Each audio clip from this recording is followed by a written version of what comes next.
I think to myself, what a wonderful world.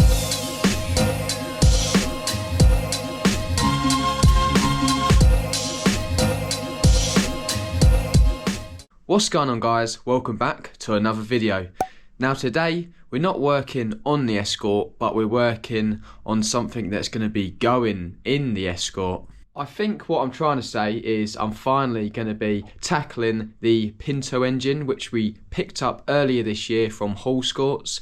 The engine came out of a Mark II Escort estate. It was a 205 block, reasonably priced, and it was running when it came out of the car. So I thought we'd snap that up because it's the engine I've always wanted to put in my Escort. As I say, we did pick this up at the start of the year. I can't actually remember when. So yeah, this has been sitting here for a little while. Dad's been turning it over a couple of times just to make sure everything's nice and free in there. I have already mentioned that when it come out it was running, so we don't have to worry about stripping it apart and finding a broken part, because in theory I could just throw this straight in my Mark II Escort and it would be running. But that's not the case. I do want to refresh a fair few bits on it. I think the plan in this video is to start to strip the Pinto apart. We're going to be making a list up as well, because there is going to be a few parts that I need for this engine. So yeah, let's get to stripping this Pinto apart. First job is we're going to take the cam cover off and see what condition it's like under there.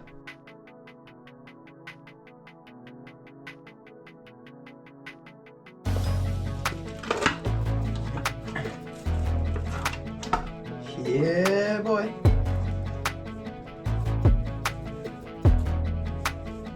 There's no obvious signs of sludge. The oil looks fairly clean. There's no visible wear on the cam lobes. So yeah, this looks really good. I'm happy with that. I think the main goal for this evening is I want to try and strip off as much as I can.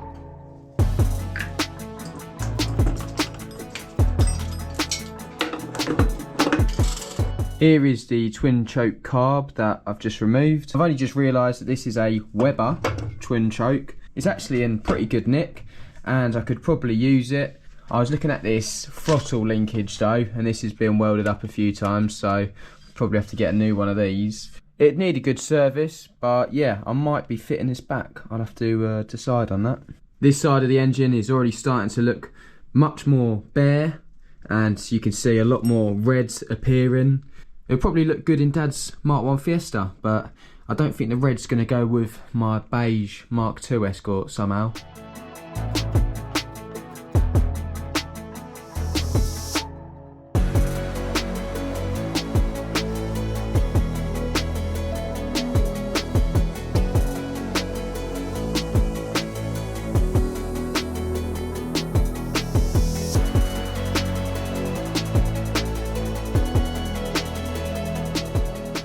I've stripped off a lot from either side now and it's looking a lot more bare. For the time being, I'm going to whip out these spark plugs because I want to see if they were healthy. So yeah, let's get them out and see what we find.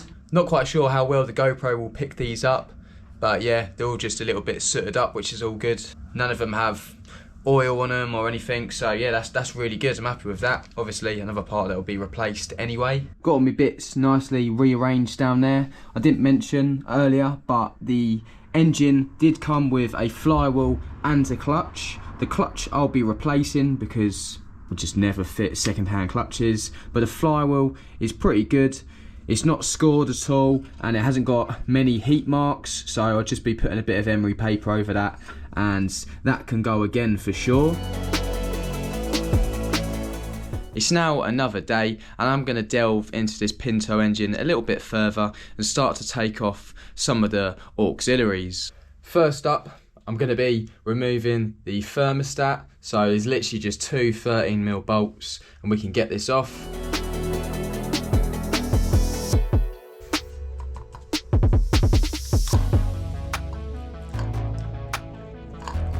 There we go.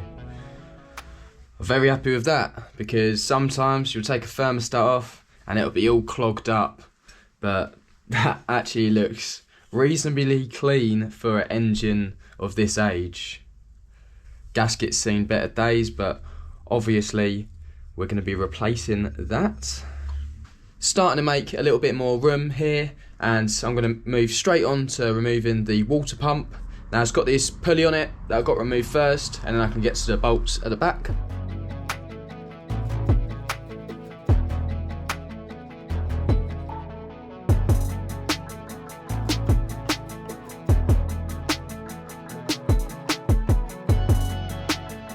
Now we've removed that pulley, it's revealed two 13mm bolts and a 17 here, so I'll get them all taken off and we can get this off the engine as well.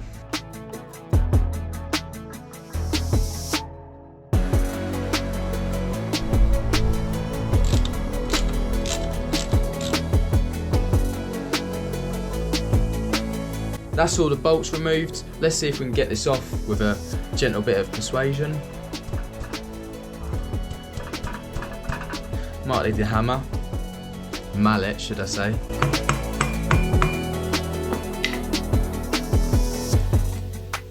There we go. That's looking real good in there as well. Sometimes you'll take off a water pump and all you'll see is just orange, like rusty water, and that actually looks really good. Yeah, that's a thumbs up from me.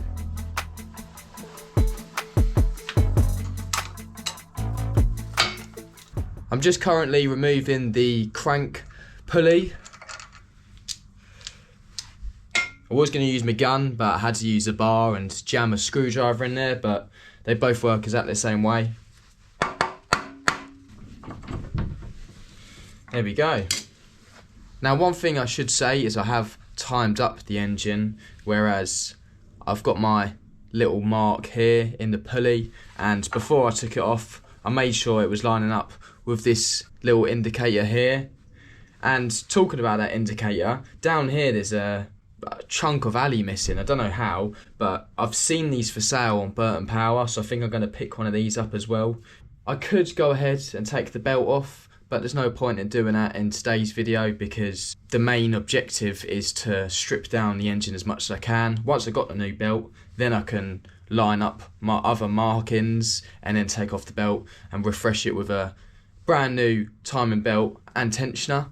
My curiosity has got the better of me and I've started to pick away at the paint on the block.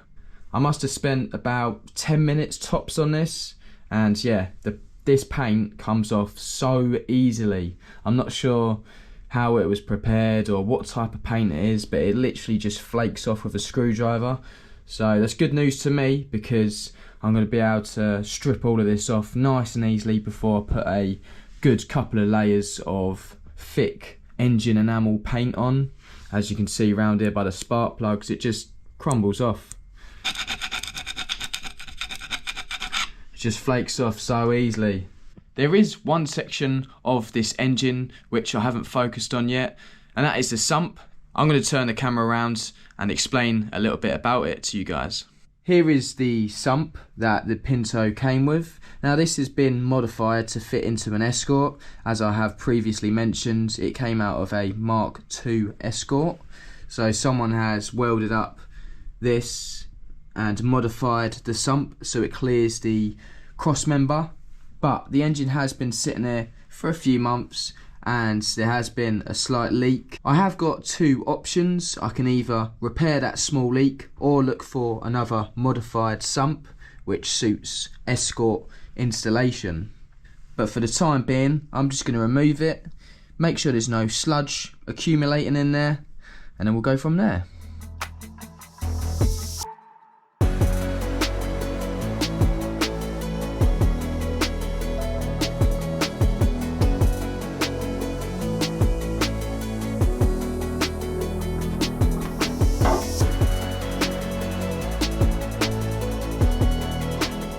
The sump is now fully removed and I'm quite happy to say that I'm pleasantly surprised. The engine's looking nice and healthy under here. I mean, I know you can't really tell a lot from just looking, but you know what? I'm glad it's not all sludged up. The oil looks fairly clean. Someone has modified the pickup to suit the sump, but you know what? I've done a really good job of that. And talking about really good jobs, whoever's made this sump, I'm quite impressed. The only thing that's slightly worrying is there is a small amount of debris right at the bottom there. I'll try and scoop it out. Just as I was saying how I'm so pleasantly surprised that the engine is so clean, I was looking through the last remains of the oil in the sump and I come across a few bits of metal, which was a bit worrying, and I've also come across two little bits of spring almost, but I've figured out what they are. They're like the little spring that goes in like a rear main oil seal. A little bit worrying, but I've just actually gone on my phone and looked at the advert for this engine when it was advertised, and it says it was running faultlessly. So I'm going to take these little bits of metal in the sump as a pinch of salt and hope that they've just been in there for quite a few years and someone just hasn't cleaned the sump out properly when they've had a failure or something.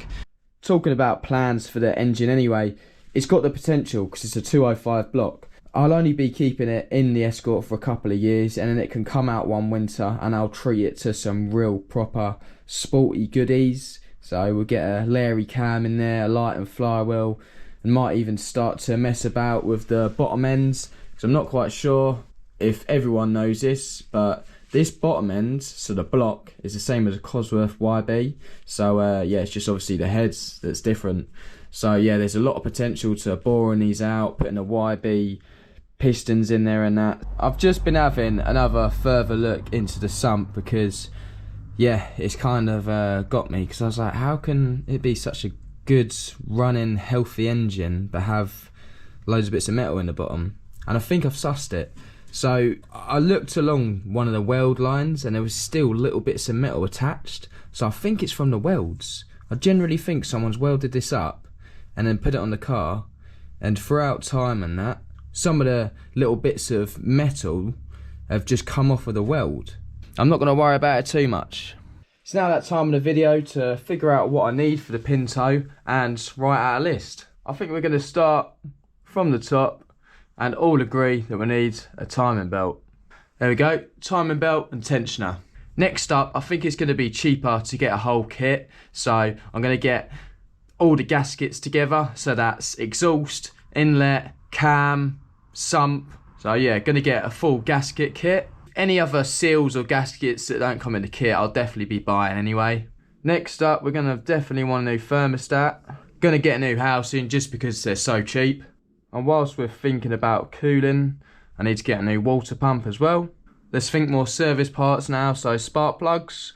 And also, I'm going to put an oil filter on there.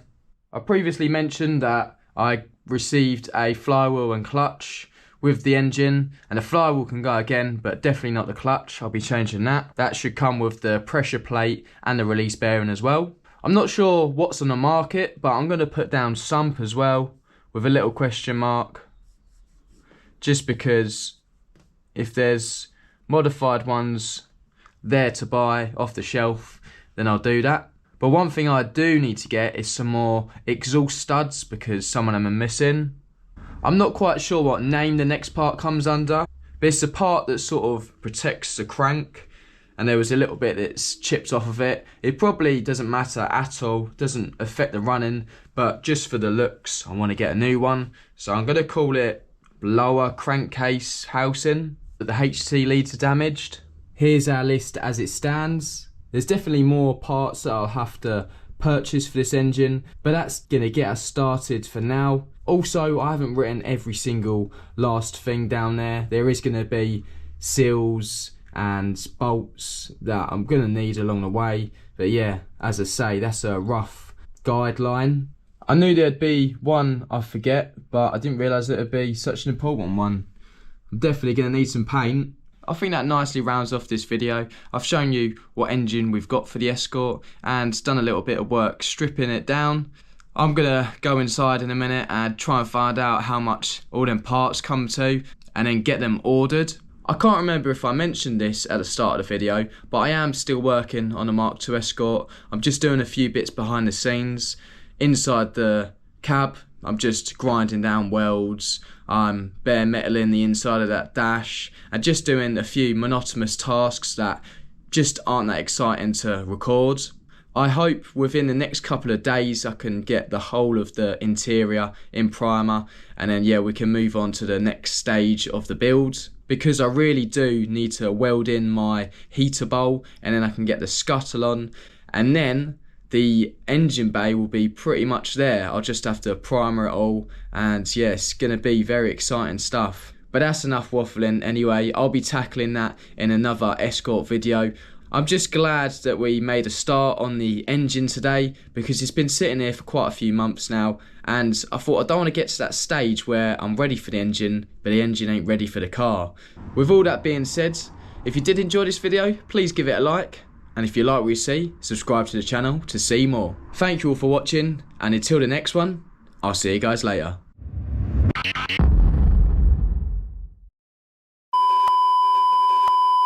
It's actually in pretty good nick. Oh, that was a fucking fail, wasn't it?